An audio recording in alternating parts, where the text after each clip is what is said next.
Laozi was a philosopher and poet of ancient China. He is best known as the reputed author of the Tao Te Ching and the founder of philosophical Taoism, but he is also revered as a deity in religious Taoism and traditional Chinese religions. Although a legendary figure, he is usually dated to around the 6th century BC and reckoned a contemporary of Confucius, but some historians contend that he actually lived during the Warring States period of the 5th or 4th century BC. A central figure in Chinese culture, Laozi is claimed by both the emperors of the Tang dynasty and modern people of the Li surname as a founder of their lineage. Throughout history, Laozi's work has been embraced by various anti-authoritarian movements. Names: in traditional accounts, Laozi's personal name is usually given as Lia and his courtesy name as Boyang. A prominent posthumous name was Lia Dan. Laozi itself is an honorific title, and A. It is usually pronounced in English. It has been romanized numerous ways, sometimes leading to confusion. The most common present form is Laozi or Lcozc, based on the Hanyu pinyin system adopted by mainland China in 1958 and Taiwan in 2009. During the 20th century, Lao-Tzu was more common, based on the formerly prevalent Wodaya system. In the 19th century, the title was usually romanized as Lao-Tse. Other forms include the variants Lao-tze and Lao-Tsu and the Latinate Laozius. As a religious figure, he is worshipped under the name Supreme Old Lord, and is one of the Three Pure Ones. During the Tang, he was granted the title Supremely Mysterious and Primordial Emperor.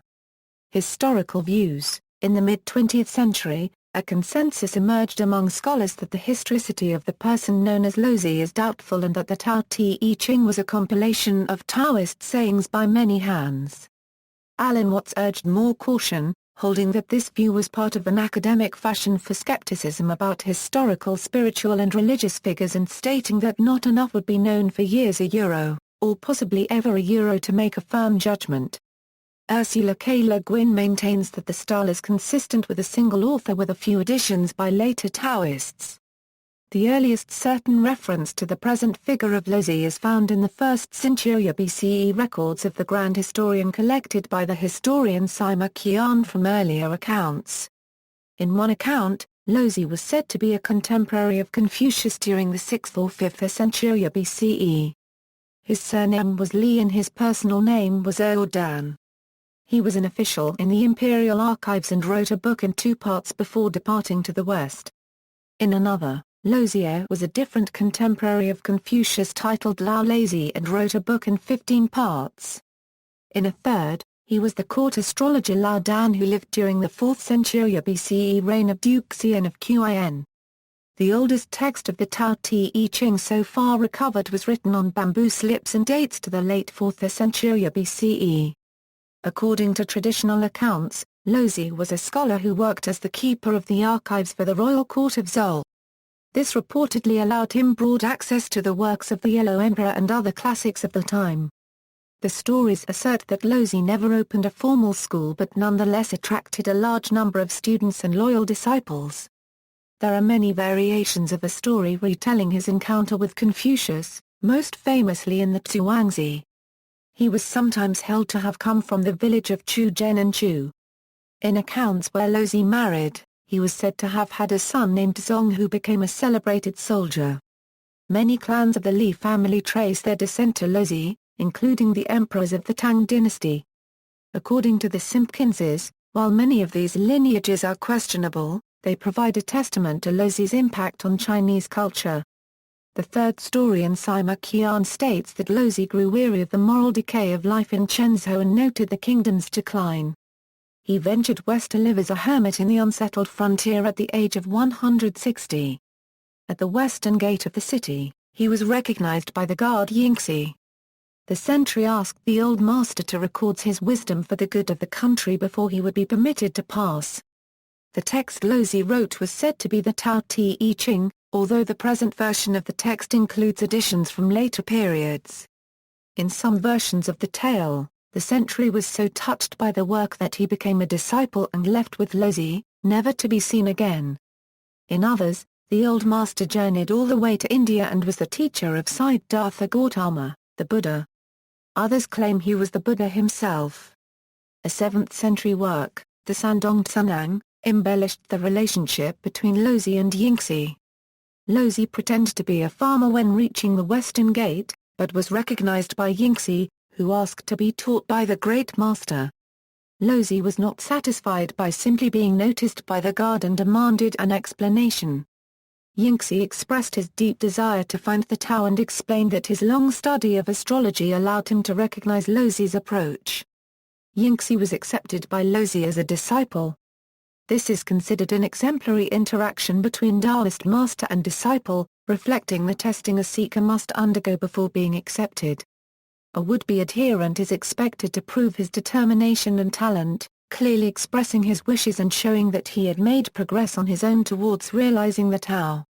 The pearly bag of the three caverns continues to parallel of an adherent's quest. Yingxi received his ordination when Laozi transmitted the Tao Te Ching, along with other texts and precepts, just as Taoist adherents receive a number of methods, teachings and scriptures at ordination. This is only an initial ordination and Yingxi still needed an additional period to perfect his virtue, thus Laozi gave him 3 years to perfect his Tao. Yingxi gave himself over to a full-time devotional life. After the appointed time, Yingxi again demonstrates determination and perfect trust, sending out a black sheep to mark it as the agreed sign. He eventually meets again with Laozi, who announces that Yingxi's immortal name is listed in the heavens and calls down a heavenly procession to clothe Yingxi in the garb of immortals.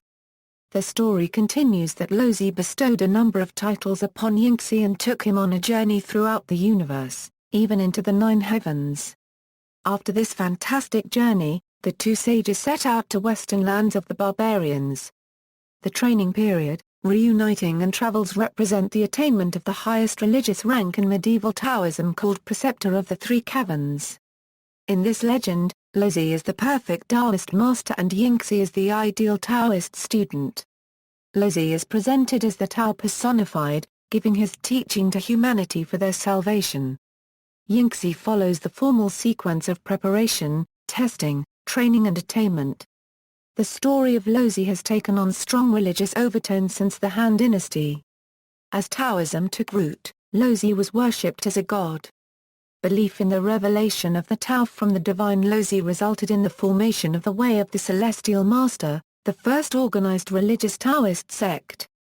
In later mature Taoist tradition, Laozi came to be seen as a personification of the Tao. He is said to have undergone numerous transformations, and taken on various guises in various incarnations throughout history to initiate the faithful in the way.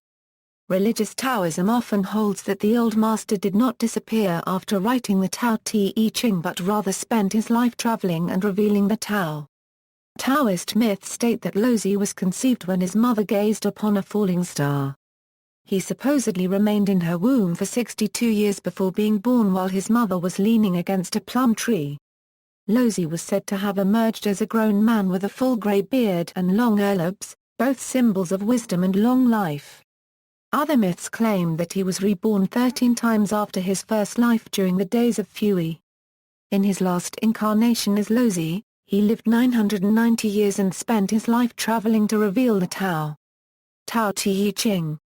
Laozi is traditionally regarded as the author of the Tao Te Ching, though the identity of its author, and/or compiler, has been debated throughout history. It is one of the most significant treatises in Chinese cosmogony. As with most other ancient Chinese philosophers, Laozi often explains his ideas by way of paradox, analogy, appropriation of ancient sayings, repetition, symmetry, rhyme, and rhythm. In fact, the whole book can be read as an analogy. The ruler is the awareness, or self, in meditation, and the myriad creatures or empire is the experience of the body, senses and desires. The Tao Te Ching, often called simply Laozi after its reputed author, describes the Tao as the source and ideal of all existence. It is unseen, but not transcendent, immensely powerful yet supremely humble, being the root of all things. People have desires and free will. Many act unnaturally, upsetting the natural balance of the Tao. The Tao Te Ching intends to lead students to a return to their natural state, in harmony with Tao. Language and conventional wisdom are critically assessed. Taoism views them as inherently biased and artificial, widely using paradoxes to sharpen the point. Livia Cohn provides an example of how Laozi encouraged a change in approach, or return to nature, rather than action. Technology may bring about a false sense of progress. The answer provided by Laozi is not the rejection of technology, but instead seeking the calm state of wu-wei, free from desires. This relates to many statements by Laozi encouraging rulers to keep their people in ignorance, or simple-minded. Some scholars insist this explanation ignores the religious context, and others question it as an apologetic of the philosophical coherence of the text. It would not be unusual political advice if Laozi literally intended to tell rulers to keep their people ignorant. However, some terms in the text, such as valley spirit and soul, bear a metaphysical context and cannot be easily reconciled with a purely ethical reading of the work. Wu-wei, literally non-action, or not acting, is a central concept of the Tao Te Ching. The concept of wu-wei is multifaceted, and reflected in the word's multiple meanings, even in English translation. It can mean not doing anything, not forcing, not acting in the theatrical sense, creating nothingness, acting spontaneously, and flowing with the moment. It is a concept used to explain ziran, or harmony with the Tao. It includes the concepts that value distinctions are ideological and seeing ambition of all sorts as originating from the same source. Laozi used the term broadly with simplicity and humility as key virtues, often in contrast to selfish action. On a political level, it means avoiding such circumstances as war, harsh laws and heavy taxes. Some Taoists see a connection between wu-wei and esoteric practices, such as zhuang sitting in oblivion found in the Zhuangzi. Some of Laozi's famous sayings include, "When goodness is lost, it is replaced by morality. The usefulness of a pot comes from its emptiness. The best people are like water, which benefits all things and does not compete with them. It stays in lowly places that others reject. This is why it is so similar to the way. When people see some things as beautiful, other things become ugly. When people see some things as good, other things become bad. Try to change it and you will ruin it. Try to hold it and you will lose it. Those who know do not say. Those who say do not know. The journey of 1,000 miles begins with a single step. The more that laws and regulations are given prominence, the more thieves and robbers there will be." Taoism. Laozi is traditionally regarded as the founder of Taoism, intimately connected with the Tao Te Ching and primordial Taoism. Popular Taoism typically presents the Jade Emperor as the official head deity. Intellectual Taoists, such as the Celestial Masters sect, usually present Laozi and the Three Pure Ones at the top of the pantheon of deities. Influence. Eremitism. Zhuangzi is a central authority regarding eremitism, a particular variation of monasticism sacrificing social aspects for religious aspects of life. Zhuangzi considered eremitism the highest ideal, if properly understood. Scholars such as Art Vivun have postulated that Zhuangzi advocated a hermit immersed in society. This view of eremitism holds that seclusion is hiding anonymously in society. To a Zhuangzi hermit, being unknown and drifting freely is a state of mind. This reading is based on the inner chapters of the self-titled Zhuangzi. Scholars such as James Bellamy hold that this could be true and has been interpreted similarly at various points in Chinese history. However, the outer chapters of Zhuangzi have historically played a pivotal role in the advocacy of reclusion. While some scholars state that Laozi was the central figure of Han Dynasty eremitism, historical texts do not seem to support that position. Politics. Potential officials throughout Chinese history drew on the authority of non-Confucian sages, especially Laozi and Zhuangzi, to deny serving any ruler at any time. Zhuangzi, Laozi's most famous follower in traditional accounts, had a great deal of influence on Chinese literati and culture. Political theorists influenced by Laozi have advocated humility in leadership and a restrained approach to statecraft either for ethical and pacifist reasons, or for tactical ends. In a different context, various anti-authoritarian movements have embraced the Laozi teachings on the power of the weak. Left libertarians have been highly influenced by Laozi as well. In his 1937 book Nationalism and Culture, the anarcho-syndicalist writer and activist Rudolf Rocker praised Laozi's gentle wisdom and understanding of the opposition between political power and the cultural activities of the people and community. In his 1910 article for the Encyclopaedia Britannica, Peter Kropotkin also noted that Laozi was among the earliest exponents of essentially anarchist concepts. More recently, anarchists such as John P. Clarke and Ursula K. Le Guin have written about the conjunction between anarchism and Taoism in various ways, highlighting the teachings of Laozi in particular. In her rendition of the Tao Te Ching, Le Guin writes that Laozi does not see political power as magic. He sees rightful power as earned and wrongful power as usurped. He sees sacrifice of self or others as a corruption of power, and power as available to anyone who follows the way. No wonder anarchists and Taoists make good friends.